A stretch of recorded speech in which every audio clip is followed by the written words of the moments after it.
बिस्मिल्लाहिर्रहमानिर्रहीम। नाज़रीन, Indus water treaty को मुअत्तल करने और पानी को बतौर हथियार इस्तेमाल करने वाला भारत जो है वो इस वक्त शदीद परेशानी में मुब्तला है और उसकी वजह है तीस्ता मंसूबा, जिससे उसको काफ़ी तशवीश के सूरत हाल जो है उसका सामना करना पड़ा है। और उसकी वजह यह है कि बांग्लादेश और चाइना के माबैन जो है वो तीस्ता मंसूबा जो है एक कॉम्प्रिहेंसिव मैनेजमेंट रिस्टोरेशन प्लान की फिजिबिलिटी स्टडीज़ को जो है उसको तेज़ करने के हवाले से उनमें इत्तफाक हो चुका है। और सबसे अहम बात यह है इसके साथ साथ ही कि जो बांग्लादेश का दूसरा बड़ा जो मोंगला पोर्ट है उस पर चाइना का जो इक्तिसादी जोन है उसके हवाले से भी मुआहदा जो है वो काबिले मतलब सताइश है। और बहुत अच्छी बात है कि पाकिस्तान के हमसाय ममालिक में जो है इस तरह की पानी को लेकर जो है वो इस तरह के इकदाम लिए जा रहे हैं। लेकिन सवाल यहाँ पर यही है कि भारत को इससे क्या तशवीश है और किन ख़तरात का वो सामना करने जा रहा है और क्यों उसको जो है इतनी परेशानी हो रही है। ऑल दो कि चीन और बांग्लादेश जो है वो वाज़े तौर पर ये कह चुके हैं कि दोनों मुल्कों का ताउन जो है वो किसी तीसरे फरीक को निशाना नहीं बनाएगा, बल्कि बांग्लादेश ने तो बड़ी क्लैरिटी के साथ ये बात कर दी है कि जो तेस्ता मंसूबा है वो बांग्लादेश की आवाम और मुल्क के मुफाद में है। हम दूसरे साइड पे बात करेंगे। वज़ीर इत्तलात अता तारड़ साहब ने बड़ी अहम बात की है। उन्होंने कहा है कि जो इंडस वाटर ट्रीटी है उस पर पाकिस्तान का जो पानी पर हक है वो बरकरार रहेगा। बारहा पाकिस्तान इस बात को इंडोर्स करता आ रहा है कि हमारी रेड लाइन है। भारत को सिंतास मुआहदे पर शर्मिंदगी का सामना करना पड़ रहा है। साथ साथ chairman Peoples Party Bilawal Bhutto Zardari का भी कहना है कि सिंतास मुआहदे पर कोई समझौता नहीं किया जाएगा। मुल्क की सियासी जमातों को इख्तलाफात भुलाकर कौमी मुफाद के लिए इंडस वाटर ट्रीटी पर जो है वो यकीनन यकजहती है और इस पर मिलकर भी काम करना होगा। इसी हवाले से हम सवाल करेंगे और एक और अहम सवाल नाज़रीन जिसको हम अपने प्रोग्राम में शामिल गुफ्तगू करेंगे कि ये जो चीन और बांग्लादेश का जो कोऑपरेशन है ये क्या हमें कोई नई डायमेंशन नज़र आ रही है? क्या ये पैगाम है कि ढाका की जो खारजा पॉलिसी है वो भारतीय तसल्लुत से अब आज़ाद हो चुकी है? पैनल का तारुफ करा दूँ, मेरे साथ इस वक्त मौजूद फिर हसन हबीब साहब स्टूडियो में मुझे ज्वाइन कर चुके हैं, अहमद मंसूर साहब तज्ज़ियाकार, साथ साथ डॉक्टर हसन अब्बास जो कि वाटर एक्सपर्ट हैं। तमाम मेहमानों को मैं खुश आमदीद कहना चाहूँगी। हसन हबीब साहब, सर पहला सवाल आपसे ले लेती हूँ। हम बात तो करेंगे ये तो तेस्ता मुआहदा जो है बांग्लादेश और चाइना के दरमियान, लेकिन अहम सवाल ये है सर कि जो इंडस वाटर ट्रीटी है इसको जो है वो हमेशा से भारत जो है वो एक तरफा तौर पे मुअत्तल करने की धमकी देता आ रहा है। लेकिन आप क्या समझ रहे हैं कि एक पाकिस्तान ने जिस तरह से इस वक्त इस पर एक्शन ले रहा है, अभी IWT का जो है वो सेमिनार हुआ था जिसमें बहुत सारे डिप्लोमेट भी मौजूद थे, बहुत सारे वाटर एक्सपर्ट्स भी मौजूद थे, थिंक टैंक के सरबरा भी मौजूद थे और बड़ा वाज़ेह मौका पैगाम दिया गया था। आप क्या समझ रहे हैं ये इनिशिएटिव पाकिस्तान के लिए कितना फ़ायदेमंद रहा है? एक तो ये कि हम लोग जो है वो बहुत हाउ टू से लीगली इसको अप्रोच कर रहे हैं, और इंडिया की ये जो धांधली है कि वन साइडेड उन्होंने सस्पेंड करने का ऐलान कर दिया। मोदी साहब में और ट्रंप में ज्यादा फर्क नहीं है, दोनों एक ही तरह से एक्ट करते हैं। सुबह उठते हैं और कोई ऐलान कर देते हैं, कोई वाकया होता है वो उसको देखिए। इंटरनेशनल ट्रीटीज जो हैं वो जी। किसी भी मुल्क की बहुत बाइंडिंग ऑब्लिगेशंस होती हैं। और मुझे तो इस बात पे भी एतराज है सिंतास पे कि हमने अपने ईस्टर्न रिवर्स क्यों इंडिया को टोटली हवाले कर दिए थे। ये बिल्कुल अननेचुरल है कि एक मुल्क में एक रिवर का बेसिन हो और सोर्स जो है वो आप किसी और मुल्क को दे दें। लेकिन उस वक्त पाकिस्तान की मजबूरियां थी, हम लोग इतने स्ट्रांग नहीं थे, हमारे पास इतना इल्म भी नहीं था, रिसोर्सेज नहीं थे। अमेरिकन ने लेके ये एग्रीमेंट करा दी। और जैसे कि आपको भी पता है कि दरियाई सिंध का सोर्स तो इंडिया में है ही नहीं, दरियाई सिंध का सोर्स तो चाइना में है। तो चाइना को क्यों नहीं इन्वॉल्व किया गया कि मानसूर लेक जो चाइना में है वो उस पे चाइना को भी हम इन्वॉल्व करते हैं। और बहुत सारी रिवर इंडस में असल पानी आता है उसकी ट्रिब्यूटरीज से। तो हमने उन सब चीजों को इग्नोर किया, और अमेरिकन ने जिस तरह से वो एग्रीमेंट कराया river Indus Indus water treaty का, वो चलता रहा। फॉर्चुनेटली ट्रीटी ने बहुत सारी जंगों और बुरे हालात को सरवाइव किया, और हम लोगों को एक तरह की सेटिस्फैक्शन रही कि चलो तीन जो वेस्टर्न रिवर्स हैं उनसे हमारा काम चल रहा है। लेकिन आबादी एक तरफ से सारी दुनिया में बूम आया, हमारा कुछ ज्यादा ही बूम था। हमने जब एग्रीमेंट किया तो उस वक्त हमारी आबादी जो थी वो 100 मिलियन से कम थी, बांग्लादेश मिलाकर भी। अब हम कोई 240 मिलियन पे पहुंच गए, तो हमारी वाटर रिक्वायरमेंट बहुत ज्यादा हो गई। अब हम कोई डिसरप्शन या वो नहीं कर सकते। तो जो हमारी रेड लाइन है वो ये कि हमें बेसिक रिक्वायरमेंट हमारे आबादी के लिए पानी की है, हमारे एग्रीकल्चर के लिए, इंडस्ट्री के लिए। तो हमें ये सब देखते हुए बड़ा बहुत वाज़े तौर पे अपना मैसेज देना चाहिए और अपनी रेड लाइंस के डिफेंस ठीक। में हमें फिजिकली और डिप्लोमेटिकली दोनों तौर पे बहुत एग्रेसिव होना पड़ेगा। अदरवाइज इंडिया इस गैप में, सस्पेंशन के गैप में, जो असल प्रॉब्लम है वो ये है कि इंडिया अपने रिजर्वॉयर्स और वो बिल्ड कर रहा है। हम्म। जब हम जाएंगे 2 3 4 साल के बाद, इंडिया तैयार होगा नेगोशिएशन, वो कहेगा ये तो बन गए, अब ये तो फेट अकम्पली, अब आप माने और इससे आगे चलने की बात करें। उस वक्त हम क्या करेंगे? देखिए, इंडिया की वाटर स्टोरेज कैपेसिटीज बढ़ रही हैं। अगर हम एक डैम बना रहे हैं तो इंडिया 25 बना रहा है। कुछ अरसे के बाद उसकी स्टोरेज कैपेसिटी इतनी होगी कि वाटर एज वेपन यूज हो सकता है। हमारा वो पानी बंद कर सकेंगे और बुरे वक्त में पानी खोल भी सकते हैं, तो फ्लडिंग भी हो जाएगी, जैसे 2 साल पहले हुई थी चुनाव रिवर से। तो ये सब देखते हुए हमें बहुत ज्यादा केयरफुल रहना चाहिए। हमें अपनी एक्सपर्टीज बिल्ड करना चाहिए मेरे ख्याल में हाइड्रोग्राफर्स हसन हबीब साहब, अभी इस मामलात पे जो पहले ही से हो जाना चाहिए था, मगर अब जैसे बिलावल भुट्टो साहब का स्टेटमेंट है वो इसी कॉन्टेक्स्ट में है कि इस मामले पर जो है वो हमें कोई डिस्प्यूट या किसी किस्म का जो एक दूसरे के साथ कोई मतलब हमें यूनिटी शो करनी होगी डैम्स के मामले पे खास तौर पे। अहमद मंसूर साहब, भारत के हवाले से तो बात हो गई सिंतास माहदे के, ये सेस्ता मंसूबा जो है ये चीन और बांग्लादेश के माबैन है। के साथ तो हमने बारहा हम ये बात करते आ रहे हैं कि इतने इख्तलाफात हुए, जंगें हुई, लेकिन शायद इंडस वाटर ट्रीटी को उस तरह से गो के उसकी पुरानी रिवायत रही है पानी छोड़ना और पानी को बतौर हथियार इस्तेमाल करना, मगर यकतरफा तौर पे मुअत्तल नहीं कर पा रहा था वो इस माहदे को। पाकिस्तान के साथ तो उसकी अज़ली दुश्मनी है, लेकिन अब आप क्या समझ रहे हैं कि ये जो इस तरह सेस्ता मंसूबा दोनों माबैन जो भारत, बांग्लादेश और चाइना के दरमियान है, इस पर भारत सिर्फ तशवीश में मुब्तला है, उसको ख़तरा महसूस हो रहा है, लेकिन आबी सिफारतकारी में उसका दोहरा मेयार भी हमें दिखाई दे रहा है, सिर्फ तिलमिला रहा है, वो कुछ कर नहीं पा रहा। जी बिल्कुल, ये एग्जाम्पल ख़ुद भारत के अंदर भी अब डिबेट में है कि एक तरफ आप जो इंडस वाटर ट्रीटी है उसको एक तरफा तौर पे मुअत्तल करते हैं और दूसरी तरफ फिर आप बांग्लादेश और चीन के दरमियान जो उनके बाहमी रवाबत हैं, और चीन ने इसको वाज़े भी किया है, जो भारत की तरफ से एतराज़ात उठाए जा रहे हैं, बात की जा रही है कि ये हम दोनों मुल्कों के आपस के जो बाहमी रवाबत है, हमें पूरा हक है उनको आगे बढ़ाने का, और ये कोई आज के नहीं है, ये साल साल से मंसूबे चलते आ रहे हैं। लेकिन इंडिया का प्रॉब्लम फिर वहीं पर आ जाता है कि पाकिस्तान पे जो उसने अपस्ट्रीम पे वो बैठा था तो उसने कहा कि हम पानी पाकिस्तान का रोकेंगे, उसके लिए उसने मुख्तलिफ मंसूबे शुरू किए। अब यहाँ पे अपस्ट्रीम पे चाइना मौजूद है और ये जो रिवर है और ये जो भारत का अपना जो एक बड़ा दरिया है ब्रह्मा जो पुत्रा, ये उसकी एक समझ लें कि शाख है, उस बहुत सारा जो पानी वहाँ से आता है इसमें, तो ये रीजन पूरा वो अफेक्ट होगा डेफिनेटली। फिर ये सिर्फ बात यहाँ तक नहीं रुकेगी, चीन तिब्बत आपको मालूम है कि उस रीजन से ना सिर्फ ये जो इंडस वाटर ट्रीटी के बल्कि इंडिया के और कश्मीर के बहुत सारे जो दरिया हैं वो उस रीजन से, और वहाँ अपस्ट्रीम पे चाइना मौजूद है। तो भारत ने जो जवाज़ बनाया कि वहाँ पे वो अपस्ट्रीम पे है, वो अपस्ट्रीम पे नहीं, वो मिडल स्ट्रीम पे है यहाँ पे, तो अब उसको अपना ही जो उसकी हिकमत अमली है वो एक तरह से ले डूब रही है। पाकिस्तान के लिए ये जिंदगी मौत का मसला है, हम इसको एक सियासी चाल समझ के छोड़ नहीं सकते।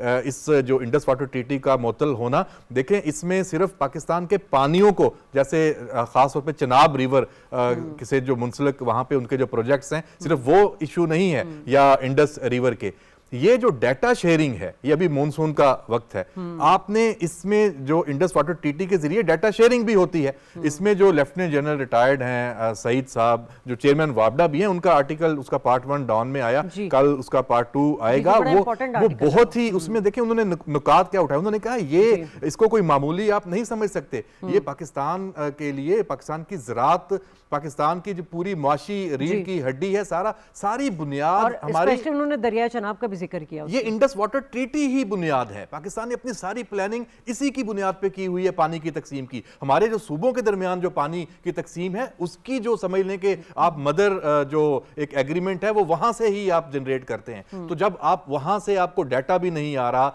आपको सैलाब के खतरात भी बढ़ रहे हैं, आप खुश साली जो है वो भी आपके ऊपर एक अटेम्प्ट के तौर पर आ सकती है, तो फिर जो पाकिस्तान की जो सिक्योरिटी जो कौंसिल ने जब ये फौरन ये वाकया हुआ था 24 अप्रैल 2025 2025 वाला, उसमें जो एलामिया था वो फिर यही था कि ये एक्ट ऑफ वॉर है। हाँ, तो फिर पाकिस्तान जब एक्ट ऑफ वॉर है तो फिर उसको उसी हिसाब से देखेगा। ठीक है डॉक्टर साहब, मैं इसी आर्टिकल का हवाला दूंगी क्योंकि मैंने भी वो आर्टिकल पढ़ा है, बड़ा इंपॉर्टेंट रहा है। एक तो ये कि 65 साल से IWT बड़ा इंपॉर्टेंट ये एक एग्रीमेंट रहा और पाकिस्तान और भारत के दरमियान जो है बड़ा एक कामयाब और देरपा मुआहदा भी हमने देखा।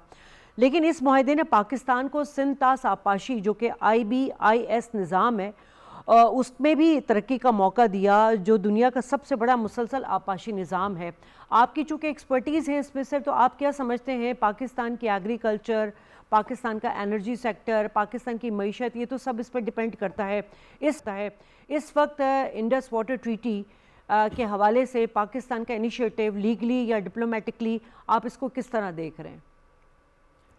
ये मामला शुरू हुआ था 1948 में, 1 अप्रैल 1948 में, जब भारत ने वो कैनाल्स बंद कर दी थी जो पाकिस्तान के किसानों को पानी दे रही थी, और साथ ही उन्होंने एक बहुत सख्त गिर मौक़िफ़ अपनाया था। उन्होंने कहा था कि अब हम आज़ाद हो गए हैं, अब रावी, सतलुज और ब्यास इंडिया के हो गए हैं, इस पे हमारा प्रॉपराइटरी राइट है और पाकिस्तान को हम इनमें से पानी नहीं देंगे। और जो पाकिस्तान की एग्रीकल्चर का इन्हिसार इन दरियाओं के ऊपर है उनके लिए पाकिस्तान लिंक कैनाल्स बना के अपने वेस्टर्न रिवर्स में से पानी लेके आए। ये उनका 1 अप्रैल 1948 का मौक़िफ़ था। ठीक, इसमें 2-3 चीज़ें बड़ी इम्पॉर्टेंट हैं। उन्होंने जो ये कैनाल्स बंद की थी वो उस वक्त के जो इनके ईस्ट पंजाब के वज़ीर आला थे, कोई डॉक्टर गोपी नाम था उनका, उनके हुक्म पे ये कैनाल्स बंद हुई थी। और नेहरू साहब जो उस वक्त उनके वज़ीर आज़म थे, उन्होंने डॉक्टर गोपी के इस इक़दाम को एंडोर्स किया था। उन्होंने कहा था जी उन्होंने ठीक किया है। ठीक। अब यहाँ तक अगर सिर्फ देखा जाए तो जिस तरीके से कैनाल्स बंद हुई थी वो जिनीवा कन्वेंशन के हिसाब से वॉर क्राइम बनता था और क्राइम अगेंस्ट ह्यूमैनिटी बनता था। और हमारा लीगल केस उसी वक्त बहुत स्ट्रांग हो गया था जब उन्होंने ये बात की थी। दूसरे नंबर पे हम पहले से उन दरियाओं का पानी इस्तेमाल कर रहे थे, तो हमारे पास एक और लीगल आर्ग्यूमेंट था जो कि बहुत ही स्ट्रांग लीगल आर्ग्यूमेंट था, और वो ये था कि हम प्रायर यूज़र हैं उस पानी के, यानी कि हमारे पास प्रायर यूज़ का राइट है। और उस प्रायर यूज़ को प्रूव करना किसी भी इंटरनेशनल कोर्ट में बिल्कुल भी मुश्किल नहीं था, क्योंकि हमारे पास डेटा था। पिछले कई सौ, तकरीबन 100 साल का हमारे पास डेटा था, तो हम ये साबित कर सकते थे। और इस पे डेविड ई लिलियंथल ने अपने मजमून में लिखा था कि पाकिस्तान का लीगल केस बहुत स्ट्रांग है और अगर पाकिस्तान इंटरनेशनल कोर्ट में जाता है तो पाकिस्तान अपना केस जीत जाएगा। ठीक है। तो साहब एक सवाल ये कि अब जिस तरह मुबसरीन कह रहे हैं कि इंडस वाटर ट्रीटी में जो है चीन को भी इसमें शामिल किया जाए, क्योंकि अपर रिजर्वर्स जो बालाई इलाकों से पानी आता है उनके चीन से, तो वो भी इसमें शामिल हो जाएगा, तो इसमें कुछ बेहतर हमें चीज़ें नज़र आएंगी कि भारत का जो एक तरफा इकदाम होते हैं वो नहीं ले सकेगा। लेकिन साथ साथ दूसरा सवाल उसको भी ऐड कर लीजिए कि इस वक्त चीन और बांग्लादेश के जो ताल्लुकात हैं ये आपको ख़ित्ते में किस तरह नज़र आ रहे हैं, और ढाका बिलखुसूस जैसे मैंने बात की थी, क्या उनकी अब एक आज़ाद फॉरेन पॉलिसी ये उसकी एक मिसाल है जो दोनों में एग्रीमेंट हो रहा है? बिल्कुल, देखिए पहले तो इंडस वाटर ट्रीटी और वो जो हमारे वेस्टर्न रिवर्स हैं उनके बारे में उनके सोर्सेज मोर और लेस तिब्बतन प्लेटो से ही चलते हैं जो मोस्टली चाइना के पास है। तो एक तो हमें चाइना के साथ वाटर शेयरिंग डेटा लेना चाहिए, और फिर जैसे हमारे एक्सपर्ट ने कहा कि हम 21वीं सदी में रह रहे हैं, हमें भी अपने मॉडल्स डेवलप करने चाहिए, अपनी एक्सपर्टीज डेवलप करनी चाहिए, प्रिडिक्शन मॉडल्स बनाने चाहिए कि कितना पानी आ रहा है और उस हिसाब से हम अपनी प्लानिंग करें। जहां तक बांग्लादेश का सवाल है तो ब्रह्मपुत्रा पे चाइना के बहुत सारे प्रोजेक्ट्स हैं और इंडिया वक्तन फवक्तन उस पर शोर करता रहता है विदाउट रियलाइजिंग कि भाई जो आप अगर आपको चाइना से इतराज है तो आप भी तो वही कर रहे हैं ना, आप भी धड़ाधड़ रन ऑफ द मिल के नाम, रन ऑफ द रिवर के नाम से प्रोजेक्ट्स बना रहे हैं, और कभी रतले बना रहे हैं, कभी कृष्णगंगा बना रहे हैं, कभी क्या बना रहे हैं। हमारी देखिए वीकनेस ये है कि हमने अपनी टेक्निकल कैपेबिलिटीज पे काम नहीं किया। चाइना जो है अब बांग्लादेश को अपनी तरफ ज्यादा लेने के लिए, शेख हसीना के पीरियड में चाइना ने कई दफा ये कोशिशें की थी कि चटगांव पोर्ट भी बिल्ड करें, और वो जो उनकी पॉलिसी है pearl of string of pearls की, कि जिसमें वो डिफरेंट पोर्ट्स पे जाते हैं कि उनको फैसिलिटीज हों। जिसमें गवादर भी शामिल है, श्रीलंकन पोर्ट है और बहुत सारी पोर्ट्स हैं, ग्रीस तक की पोर्ट है। तो चाइना ने जब किया था तो शेख हसीना तो टोटल इंडिया की एजेंट थी, उन्होंने ये होने नहीं दिया। और बांग्लादेश जो है वो पानी के शदीद मसाइल से है, बहुत सारे डैम्स इंडिया ने ऐसे बनाए जिससे बांग्लादेश वाटर स्केयर होता चला जा रहा है। तो चाइना और बांग्लादेश का जो कोऑपरेशन है वो बांग्लादेश को टेक्निकली बहुत सूट करेगा, ताकि वो अपने वाटर स्टोरेज पे, अपने वाटर रेगुलेशन पे काम करें और उनकी जो क्रॉप्स हैं, राइस और जूट दोनों वाटर इंटेंसिव हैं, उनको वो सिक्योर कर सकें। तो चाइना के साथ उनका एग्रीमेंट वाटर फ्लो, उसका रेगुलेशन, उसके एरिया, उसकी ड्रेनेज, हर चीज में बहुत हेल्प करेगा। तो लेकिन इंडिया वैसे गलत होगा, क्योंकि इंडिया बांग्लादेश का पानी चुरा रहा होता था। अब जब रेगुलेशन होंगे, जब रिलेशनशिप होगी, तो फिर इंडिया ही शायद ये नहीं कर पाए। तो इंडिया को ये तशवीश रहेगी, एक कि चाइना के और बांग्लादेश के रिलेशन होंगे तो ऑब्वियसली इंडिया को उसकी पॉलिटिकल तशवीश होगी, और फिजिकली ये होगा कि जब बांग्लादेश जो है वो इफेक्टिवली पानी यूज करेगा, स्ट्रांग होगा, तो फिर शायद वो इंडिया के इन्फ्लुएंस में नहीं आ पाए। ठीक है अहमद साहब, अब आपका एनालिसिस क्या कहता है, ये जो तीस्ता जो एग्रीमेंट है दोनों मुल्कों के दरमियान और दीगर दरियाओं के इंतज़ाम में भी, जैसा कि इनका मोंगला जो पोर्ट है बांग्लादेश का दूसरा बड़ा, वहाँ पर अब इकनॉमिकल जोन बनना इसका चीन का, इससे क्या आपको लग रहा है कि स्ट्रेटेजिक ताउन और जनूबी एशिया का जो जोग्राफियाई और सियासी तवाज़ुन है वो आपको बेहतर होता हुआ या अच्छे किसी हद तक तब्दील होता हुआ नज़र आएगा? बिल्कुल, ये गालबन पहली मर्तबा है कि एक मस्बत सिमत में ये सारा मामला चला है, और तब ये हुआ है जब बांग्लादेश नई दिल्ली के असर से आज़ाद हुआ है। और उसके बाद अब देखें उसके असरात इस पूरी जो रीजनल पॉलिटिक्स है उस पर अब आना शुरू हो गए हैं। इंडिया को यही प्रॉब्लम है, और उसको ये अब समझ नहीं आ रही कि वो उसने जो बोया आज वो काट रहा है, और वो फसल इतनी जो तैयार हो चुकी है कि अब वो चाहे भी तो इसको रिवर्स भी नहीं कर सकता, क्योंकि उसके लिए फिर अपना पूरा एक नजरिया भी उसको शायद जो उसने एक ढकोसला जो शुरू किया हुआ हिंदुत्व और हिंदुइज्म, इंतहा पसंद एक रियासत, वो सारा उसको फिर रिवर्स करना पड़ेगा। लेकिन जितना उसने अपने मुल्क के अवाम और ख़ास तौर पर जो हिंदू इंतहा पसंद है उनको मायल किया हुआ है कि ये भारत तो अब इसी जानब चलेगा, वो कैसे उसको कर सकता है। तो उसके लिए बड़ी प्रॉब्लम है इंडिया के लिए। और बांग्लादेश ना सिर्फ चाइना बल्कि बांग्लादेश ने फिर जो पाकिस्तान के साथ, इस रीजन के दीगर ममालिक, यूरोप के साथ बांग्लादेश आगे जिस तरह से बढ़ रहा है, भारत से उसका जो असर खत्म हुआ है, तो ये यकीनी तौर पे एक समझें कि गेम चेंजर है, अगर आप हम कहें कि इस रीजनल जो पॉलिटिक्स है उस हवाले से। और ये जो मोंगला डैम है, पोर्ट है, इस पर चीन का जो इकोनॉमिक जोन बनना, आप क्या समझ रहे हैं कि ये जो एक सीपैक का जो इनिशिएटिव है उसके लिए भी बड़ा हेल्पफुल रहेगा? देखिए, चीन ने अपने आप को एक मुआशी सुपर पावर के तौर पे मनवाया है। उसने दुनिया में तनाज़ात से, जंगों से अपने आप को आज तक बचाया है। तो वो चाहे वो पाकिस्तान हो, चाहे वो इस रीजन के दीगर ममालिक हों और अब बांग्लादेश, तो चीन हर जानिब जा रहा है तजारत को प्रमोट करने के लिए। जहां जहां जो एवेन्यू है, जो तजारती रास्ते हैं, चाहे वो ज़मीनी हैं चाहे वो समंदरी हैं, तो वो इंफ्रास्ट्रक्चर की डेवलपमेंट की तरफ वो जा रहा है। तो यकीनी तौर पे जब ये बांग्लादेश की साइड पे भी चाइना, क्योंकि चाइना इतना बड़ा है कि उसके अपने जो रीजन्स हैं, अपने इलाके हैं, उनकी तरक्की भी उसका असल जो मकसद है। अगर वो सीपैक को आगे बढ़ाना चाहता है तो बुनियादी तौर पे जो साउथ चाइना के जो इलाके हैं, जनूब मगरबी, वो उनकी तरक्की चाहता है। वो वहाँ पे बड़ी गुर्बत है, वहाँ पे वो बाकी चीन से बहुत पीछे हैं। इसी तरह जब वो बांग्लादेश के साथ अपने रवाबत आगे बढ़ाएगा और वहाँ इंफ्रास्ट्रक्चर को आगे बढ़ाना चाहता है, तो वो अपने जो वहाँ से जो मुंसलिक जो उसके इलाके हैं चीन के, वो उनकी तरक्की उसके नज़दीक अहम है। तो इसलिए चीन बहुत ही एक ऐसा प्लान लेके आया है, दुनिया के हर मुल्क के लिए काबिल कबूल है। ये इंडिया ने अपने आप को उससे अलहदा किया है, वरना चीन के इस माशी प्लान से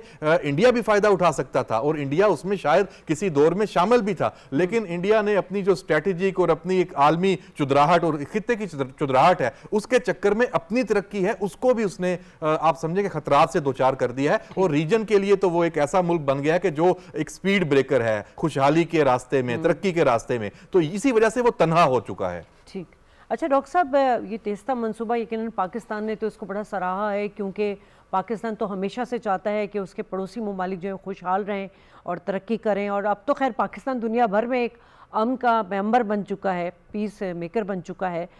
इस वक्त जो तेज़ता मंसूबा है उसके इफादियत क्या नज़र आ रही है आपको? क्या ये कंजर्वेशन ऑफ वाटर रिसोर्सेज या फिर आप ये कह लें कि सर्वाइवल ऑफ ग्लेशियर, क्योंकि जिस तरह ग्लोबली चेंज आ रहा है क्लाइमेट के हवाले से या माहौलियात के हवाले से, उसमें क्या फ़ायदे हो सकते हैं इससे?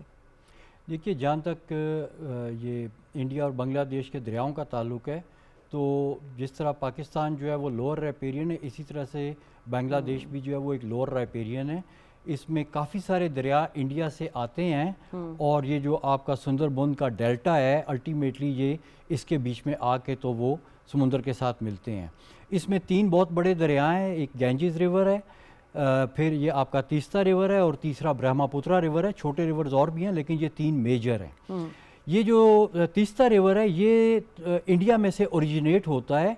अगर आप नक्शे के ऊपर देखें ना तो एक पतला सा ऐसे रीजन बनता है जो नेपाल के, भूटान के और चाइना के बॉर्डर के दरमियान में है। वहाँ से ये तीस्ता रिवर निकलता है और वहाँ से ये फिर वेस्ट बंगाल में से, सिक्किम में से निकलता है। सिक्किम से फिर ये वेस्ट बंगाल में आता है और वेस्ट बंगाल से ये बांग्लादेश में एंटर होता है और फिर अल्टीमेटली ये जाके जो आपका ब्रह्मपुत्रा रिवर है उसके बीच में मिल जाता है बांग्लादेश के अंदर आके। तो ये तकरीबन कोई 100 किलोमीटर का लगभग फासला बनता है जो कि ये दरिया जो है ये बांग्लादेश के बीच में इस ट्रैवल करता है। और इस तीस्ता रिवर के ऊपर इससे पहले इंडिया की और बांग्लादेश के बीच में काफ़ी निगोसिएशंस हुई। हसीना वाजिद जो है वो उसने इंडिया को बहुत ज़्यादा इस पर कंसेशंस दी। इंडिया ने उस टाइम पे इसके ऊपर एक बैराज बना लिया जो इसका 85% पानी जो है उसको डाइवर्ट करके वेस्ट बंगाल में ले जाता था, जिस पे बांग्लादेश ने एतराज़ किया। उसके बाद में इनकी दोबारा कोई निगोसिएशंस हुई और उसमें ये फ़ैसला हुआ कि तकरीबन 37% पानी जो है उस दरिया का वो बांग्लादेश इस्तेमाल करेगा, कोई 28% के 25% जो है वो इंडिया इस्तेमाल करेगा और बाकी उसका इन्वायरमेंटल फ़्लो होगा। ठीक, ये मुआहदा जो है ये जब साइन होने लगा तो उस वक़्त जो वेस्ट बंगाल की वज़ीर आला थी मिस बनर्जी, उन्होंने इस मुआहदे के ख़िलाफ़ मुज़ाहरा किया। उन्होंने कहा कि जी ये हमें मंजूर नहीं है, इससे वेस्ट बंगाल को नुकसान होगा और वो मुआहदा जो है वो इंडिया ने नहीं किया। और इंडिया के पास इस वक्त कैपेसिटी ये है कि वो उनका 85% पानी इस दरिया का निकाल सकता है। अब चाइना बीच में कूद पड़ा है। चाइना ने कहा है कि हम इस दरिया का जो पानी बांग्लादेश में आता है हम उसकी बेस्ट वाटर मैनेजमेंट करेंगे ताकि बांग्लादेश को बहुत ज़्यादा उससे फ़ायदा हो। उस पे जो इंडिया को इस वक्त सबसे ज़्यादा फिक्र लाहक हुई है वो ये हुई है कि देखें, जब एक डाउन स्ट्रीम कंट्री किसी भी दरिया पे कुछ करती है तो अप स्ट्रीम कंट्री को उससे कुछ नहीं होता। आप ऊपर बैठे हुए आपके पानी को कुछ नहीं होने लगा अगर बांग्लादेश अपनी कोई भी प्रोजेक्ट करता है अपने पानियों के ऊपर। लेकिन अब उनको तकलीफ ये हो रही है कि जब चाइना आके बैठ जाएगा वहाँ पे बड़े बड़े प्रोजेक्ट्स करने के लिए, उनकी पोर्ट तक चाइना की एक्सेस होगी, तो वो कहते हैं कि चाइना की एक बहुत सिग्निफिकेंट प्रेजेंस बांग्लादेश में आ जाएगी और वो जो इसको वो चिकन नेक कहते हैं जो इंडिया मेन लैंड को उनके वेस्टर्न पार्ट से मिलाता है। ये कोई 22 किलोमीटर का जो है ना नैरो नेक है जो कि बांग्लादेश के नॉर्थ में और नेपाल और भूटान के साउथ में से ऐसे करके गुजरता है। अगर नक्शे पे देखें तो नैरो नेक है। तो वो नैरो नेक बड़ी स्ट्रेटेजिक है, 22 किलोमीटर की है। उसके नीचे अगर 100 किलोमीटर में चाइनीज़ आके बैठे होते हैं तो वो उससे भारत को वो बहुत बड़ा स्ट्रेटेजिक जो है ना वो डिसएडवांटेज देते हैं। और इस वक्त भारत को और किसी चीज़ की फिक्र नहीं है। उनको यह है कि अगर बांग्लादेश ने अपने आप को अलाइन कर लिया है बेल्ट एंड रोड इनिशिएटिव के साथ और वो चाइनीज़ वहाँ पे आ रहे हैं और प्रोजेक्ट कर रहे हैं, उससे यह है कि बांग्लादेश की मईशत बेहतर होगी, उनकी भारत पे डिपेंडेंस कम होगी और साथ ही चाइनीज़ प्रेजेंस की वजह से वो स्ट्रेटेजिक डिसएडवांटेज भी चलेगी। ठीक है, और यही बात जो है बदलते हालात और स्ट्रेटेजिक ताल्लुकात जो है मोदी सरकार को परेशान किए हुए में, मैं हसन हबीब साहब आपका और डॉक्टर हसन साहब आपका शुक्रिया अदा करना चाहूँगी। यहाँ ब्रेक लूँगी, ब्रेक के बाद आएंगे तो मज़ीद गुफ्तगू के सिलसिले को आगे बढ़ाएंगे।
दुरुस्त हर वक्त बर वक्त।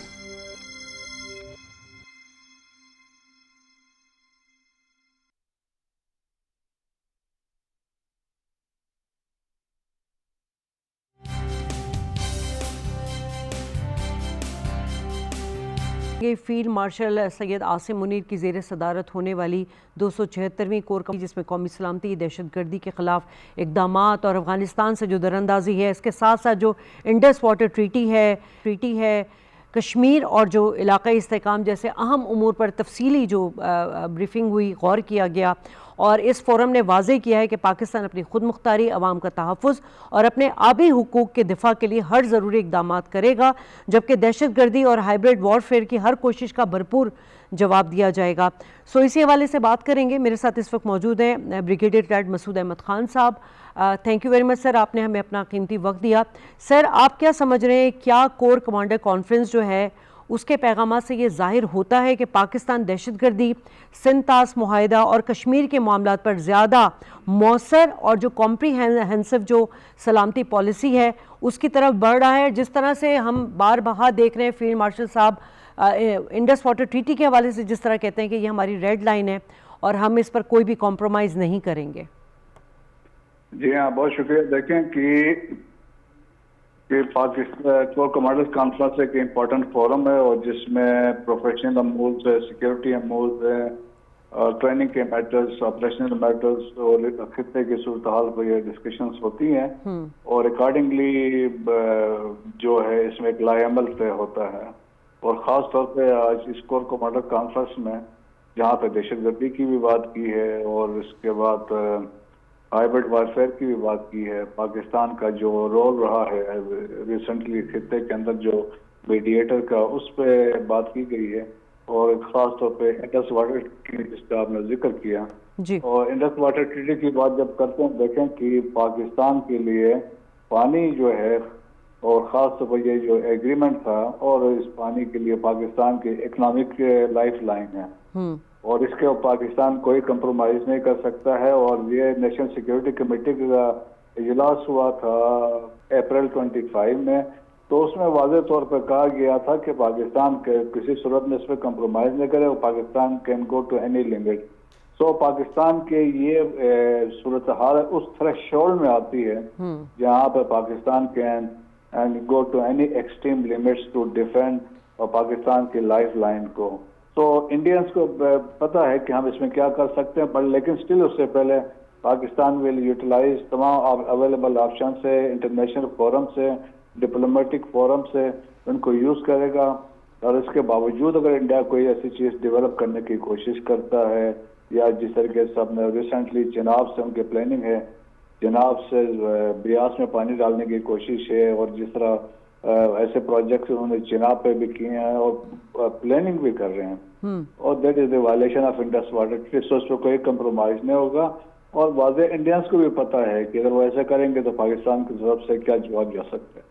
ठीक है। अच्छा सर, इम्पॉर्टेंट बात यह है कि इस वक्त पाकिस्तान जो है वो भारत के हवाले से अगर हम बात करें तो ये जो मार्का है कि बुनियामिन मरसूस में जो उसको ज़िल्लत आमिज़ शिकस्त हुई है, उसी के बाद वो तिलमिलाकर जो है इस तरह के उछेद कंडे इस्तेमाल कर रहा है। एक तरफ वो जो है सिंध-तास मुआहिदे की वायलेशन करता है, बतौर हथियार इस्तेमाल कर रहा है पानी को रोकने को, दूसरी तरफ जो है वो प्रॉक्सीज कर रहा है अफगानिस्तान की सरजमीन और वहाँ जितनी भी कलअदम दहशतगर्द तंजीमें उनको वो फैसिलिटेट भी कर रहा है। ये मल्टीपल चैलेंजेस हैं। हम दहशतगर्दी का तो मुकाबला कर ही रहे हैं सर, लेकिन इस वक्त आप क्या देख रहे हैं, IWT सेमिनार हुआ, मुख्तलिफ डिप्लोमेट्स यहाँ थे, थिंक टैंक्स के सरबराह थे। पाकिस्तान अपना केस इस हवाले से दोनों, चाहे वो दहशतगर्दी हो, चाहे वो अफगानिस्तान से दरअंदाजी हो या सिंध-तास मुआहिदा हो, कितना बेहतरीन तरीके से आलमी फोरम पर रख रहा है ये। जी हाँ, देखें ऑलरेडी देखें रिकग्निशन है और जिसमें हमने रिसेंटली देखा है कि अमेरिका की तरफ से जो इनके अभी एक स्टेटमेंट भी आई थी कि जिसमें उन्होंने एंडोर्स किया पाकिस्तान की फाइट ऑन टेररिज्म। और अगर आपको याद हो कि इससे पहले जनरल कुरेला सेंटकॉम के कमांडर थे, तो ही सेड कि Pakistan is a phenomenal partner है। और जो प्रेजेंट सेंटकॉम के कमांडर है एडमिरल कूपर, उन्होंने भी कहा कि पाकिस्तान का जो किरदार ये रोल रहा है स्पेशली कम्बटिंग टेररिज्म, उन्होंने कहा कि देयर इज एग्जाम्पलरी। तो ये है कि पाकिस्तान इस पर कंप्रोमाइज भी नहीं करेगा और दुनिया जानती है कि Pakistan is the front state जो दहशतगर्दी का सामना कर रहा है, और पाकिस्तान की तवक्को भी ये है कि इंटरनेशनल कम्युनिटी ये रिस्पॉन्सिबिलिटी ले। और मेरा मानना ये है कि जब ईरान का मसला सेटल हो जाता है तो उसके बाद अमेरिका का मेरा ख्याल में इस तरफ फोकस करेगा, स्पेशली क्योंकि अफगानिस्तान अभी एक एपिक सेंटर बन गया है टेररिज्म का, और इसमें बहुत सारे दहशतगर्द ग्रुप हैं। जिस 9/11 के बाद अफगानिस्तान में हमला अलकायदा की वजह से हुआ था, आज अलकायदा दोबारा वहाँ पे मुनज़्ज़म हुई है, और 2 अलकायदा है, अलकायदा इन सब कॉन्टिनेंट है, अलकायदा दूसरा इंटरनेशनल है, और वो अभी इनका एक ट्राइका एस्टेब्लिश हुआ है अलकायदा का, फितना और ख्वारिश का और अफगान तालिबान रजीम का। तो अभी थ्रेट जो है अफगानिस्तान से बड़ा जेन्युइन है और रियल है, और सो देयरफॉर आप देखें कि अब रियलाइजेशन है वेस्टर्न कंट्रीज में, दुनिया में ऐसे 41 कंट्रीज से जिन्होंने थ्रेट अलर्ट जारी किए हैं radicalisation link to Afghanistan in those countries. खाली यूरोपियन यूनियन ने 112 के करीब थ्रेट अलर्ट जारी किए हैं, जर्मनी ने 92 थ्रेट अलर्ट जारी किए हैं। सो दुनिया में रियलाइजेशन है, और मेरा अपना आई बिलीव कि किसी पॉइंट ऑफ टाइम में ट्रम्प जिस तरीके से ईरान के माहदे से 2015 के माहदे से निकल आया था, तो ही में से कि जो दोहा का अकॉर्ड हुआ 2020 का, हम इससे विड्रॉ करते हैं क्योंकि Afghanistan is a country which is hosting and exporting terrorism. तो मेरे ख्याल में रियलाइजेशन दुनिया में आ रही है, और अकॉर्डिंगली सर रियलाइजेशन तो आ गई है, मगर आप क्या समझ रहे हैं प्रैक्टिकली कोई इकदाम नहीं हो रहे? क्योंकि आज इस कोर कमांडेंट कॉन्फ्रेंस में ये बात की गई है कि अगर अफगान तालिबान अपनी सरजमीन पर कंट्रोल रखते हैं तो फिर वहाँ से पाकिस्तान पे किस तरह दरअंदाजी होती है दहशतगर्दी के हवाले से, और जो भारत की हिमायत याफ्ता दहशतगर्द हैं उनकी सरपरस्ती भी अफगान तालिबान अभी कर रहा है। जी हाँ, देखिए पाकिस्तान का बड़ा वाज़ेह है, और ऑपरेशन गज़ब-ए-हक़ विल कंटिन्यू। जो काइनेटिक एक्शंस हैं वो जारी रहेंगे। ऑपरेशंस में बड़े वाज़ेह तौर पर पाकिस्तान ने कहा है, और हमने कहा कि या तो वो दहशतगर्द हमारे हवाले कर दें, at the same time dismantle करें हाइड आउट्स को, और तीसरा एक वेरीफाइबल मैकेनिज्म होना चाहिए। अगर ये चीज़ें नहीं होती हैं तो ऑपरेशन जारी रहेगा गज़ब-ए-हक़ अक्रॉस अफगानिस्तान, और स्पेशली इंटेलिजेंस बेस्ड ऑपरेशन है, तो उन एरियाज को टारगेट किया जा रहा है जहाँ से लॉन्चिंग पैड्स है, फैसिलिटेशन है, ट्रेनिंग एरियाज हैं, हाइड आउट्स हैं, या अदर दूसरे फैसिलिटेशन सेंटर है। तो ये तो कंटिन्यू रहेगा, तो इस पर तो पाकिस्तान पीछे हटने को तैयार नहीं है। सेकंड इम्पोर्टेंट चीज़ ये भी है, Pakistan has very clarity as far as Afghanistan policy is concern, और फील्ड मार्शल आसिम मुनीर ने जब टेक ओवर किया था क्लैरिटी के साथ उन्होंने अफगान पॉलिसी दी थी कि इसमें स्टेटस को की बातें नहीं होंगी और कोई बाईबंदी की बातें नहीं होंगी। Pakistan will act as a hard state, so Pakistan is acting as a hard state. और जिस तरीके से अभी आप देखें 2.5 मिलियन जो अफगान से नेशनल जो पाकिस्तान के अंदर से वेदर दे वर डॉक्यूमेंटेड और अनडॉक्यूमेंटेड यहाँ से जा चुके हैं, but still there is a large majority about 3 million के करीब अब भी पाकिस्तान के अंदर हैं। तो सिस्टमेटिकली उनको हम भेज रहे हैं क्योंकि ये भी फैसिलिटेशन में इनमें चंद कुछ लोग ऐसे हैं जो इसमें इन्वॉल्व हैं। तो Pakistan is taking all steps है, जहाँ पे काइनेटिक है वो है, लेकिन बातचीत का भी कोई चांस इसलिए नहीं बनता है। हमने तमाम हरबे मौके अफगानिस्तान को दिए हैं, लेकिन वो एडमेंट है आपको नुकसान पहुंचाने के लिए इंडिया के साथ मिलकर। सो हम ये कह सकते हैं the so-called pious Muslims, they are in cahoots with the infidel Hindus, और वो इस्लामिक रिपब्लिक ऑफ पाकिस्तान को डिस्टेबलाइज करना चाहते हैं, और जो पाकिस्तान ऐसा नहीं होने नहीं दे। ठीक है अहमद साहब, भारत की जानिब से सिंतास मुआहदे की खिलाफ वर्जी, फिर प्रॉक्सी सरगर्मियाँ हैं, इसके तनाजुर में आप कोर कमांडर कॉन्फ्रेंस के जो सख्त पैगामात हैं और उसमें जो खित्ते की जो सिक्योरिटी और पाकिस्तान की जो आइंदा हिकमत अमली है उस पर किस तरह असरअंदाज होते हुए देख रहे हैं आप?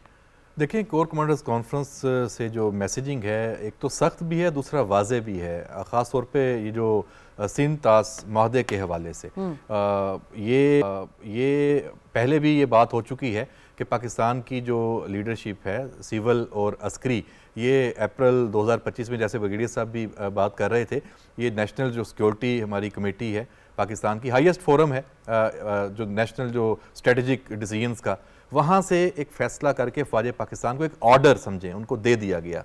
और फील्ड मार्शल ने ये बात कर दी और आज फिर उसका वो दोहराया है कि ये एक्ट ऑफ वार है पाकिस्तान का पानी बंद करना। आप ऐसा कोई प्रोजेक्ट बनाते हैं, ऐसा कोई कदम उठाते हैं, तो फिर पाकिस्तान की अफवाज को किसी को पूछने की जरूरत नहीं है, उनके पास ऑर्डर मौजूद है, उन्होंने फिर अमल करना है।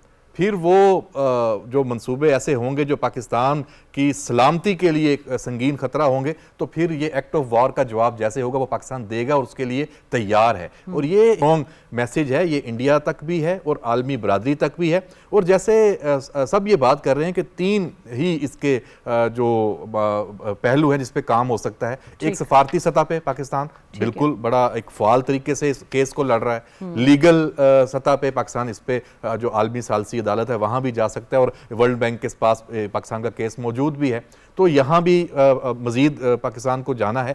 लेकिन अगर कोई जो एक अमली कदम इंडिया उठाता है पानी बंद करने के हवाले से, जो आप समझते हैं कि इसके बाद तो कोई चारा नहीं है कि उसको आपने जाके हिट करना है, तो उसके लिए भी पाकिस्तान तैयार है। और दूसरा जो मैसेज आया है वो अफगानिस्तान, मैं समझता हूँ अफगान तालिबान रजीम जैसे ब्रिगेडियर साहब अभी ये कह भी रहे थे कि कोई इम्कान नजर नहीं आता कि वह बातचीत के साथ उनके साथ कोई मसला हल हो और वो समझ सकें या उनको समझाया जा सके, क्योंकि वो जो हद पार कर चुके हैं, जो अपनी सरजमीन को पाकिस्तान में दहशतगर्दी के लिए एक प्लेटफॉर्म के तौर पे उन्होंने मुहैया किया हुआ है, प्रॉक्सी बने हुए हैं इंडिया की, जब तक वो इससे बाज नहीं आएंगे इस रीजन में यहाँ अमन इस्तेकाम नहीं आ सकता। और फिर इसीलिए मैं चाह रही हूँ कि सदर आसिफ अली ज़रदारी के जो दौरे किर्गिस्तान है उसके हवाले लूँ। अहमद साहब किस तरह देख रहे हैं ये जो वस्त एशियाई ममालिक हैं और पाकिस्तान, इनके दरमियान जो है वो बढ़ते हुए रवाबत की एक अहम कड़ी भी, और सबसे बड़ा ये कि दौरा ऐसे वक्त में हो रहा है जब पाकिस्तान और किर्गिस्तान के आला सतही ताल्लुकात एक तवील तातुल के बाद जो हैं वो दोबारा हमें देखने को मिले कि 2025 में आए थे किर्गिज सदर और अब सदर आसिफ अली ज़रदारी गए। जी बिल्कुल, दोनों मुल्कों के दरमियान जो ताल्लुकात आगे बढ़ाने का जो पोटेंशियल है उसको उस तरह से इस्तेमाल नहीं किया गया जहां पे किया जा सकता था। लेकिन खुशाइंद ये है कि अब इस जानिब हम चल पड़े हैं। ये किर्गिस्तान जो है ये एक लैंड लॉक कंट्री है, उसके लिए ख़ास तौर पे जो ज़मीनी जो रूट है समंदर तक जाने का वो पाकिस्तान मौजूद है। CPEC में भी वो आ सकता है, शामिल हो सकता है। और ये वो मुल्क है वस्त एशियाई रियासतों में जो पाकिस्तान तीनों अतराफ से वहाँ तक पहुँच सकता है। और उसको हमने अमली तौर पे एक टेस्ट भी किया है खुंजरात के रास्ते 2026 में ही। हमने जो ट्रक हैं मुख्तलिफ, जो NLC गालबन वहाँ पे एक कॉन्वॉय है वहाँ तक लेके गए थे, ये हम प्रैक्टिस कर चुके हैं। दूसरा अफगानिस्तान के रास्ते है, डेफिनेटली वो उसके कुछ चैलेंजेस हैं। तो पाकिस्तान अफगानिस्तान जो तालिबान रजीम की ब्लैकमेलिंग से बचने के लिए चीन का रास्ता, और तीसरा ईरान के रास्ते भी। अब जब ये सारे जो एग्रीमेंट भी ईरान का और अमेरिका का,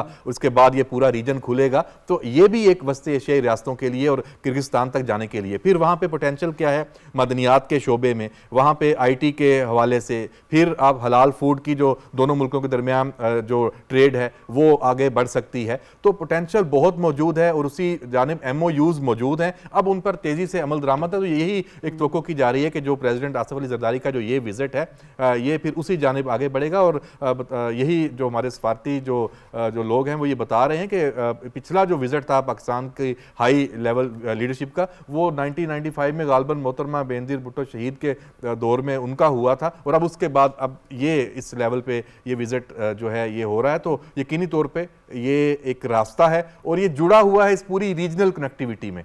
और इस रीजनल कनेक्टिविटी में पाकिस्तान इस वक्त एक समझ लें कि मरकज बना हुआ है। और इसी जो पाकिस्तान की जो हैसियत है, इसका एक आलमी हैसियत है, आलमी किरदार है, इसी को आगे बढ़ाने के लिए ये विजिट भी बहुत अहम है। ठीक है, लेकिन इस वक्त जिस तरह से हम बात कर रहे हैं, चैलेंजेस रहे हैं पाकिस्तान को ख़ासतौर पे दहशतगर्दी के हवाले से, आप क्या समझ रहे हैं कि ये तमाम अमल जो अगर मामलात जो ट्रेड के हवाले से होते हैं उसमें खित्ते की जोग्राफिया और लॉजिस्टिक चैलेंजेस को भी सामने रखना होगा?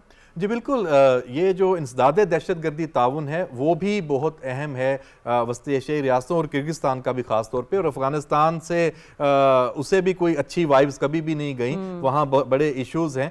तो ये दोनों पाकिस्तान और किर्गिस्तान मिलकर इस जानिब भी आगे बढ़ सकते हैं। तो यकीनी तौर पर ये सारे चैलेंजेस हैं, इनसे निमटना भी मिलजुल कर है और हमने मिल के ही सबने आगे बढ़ना है।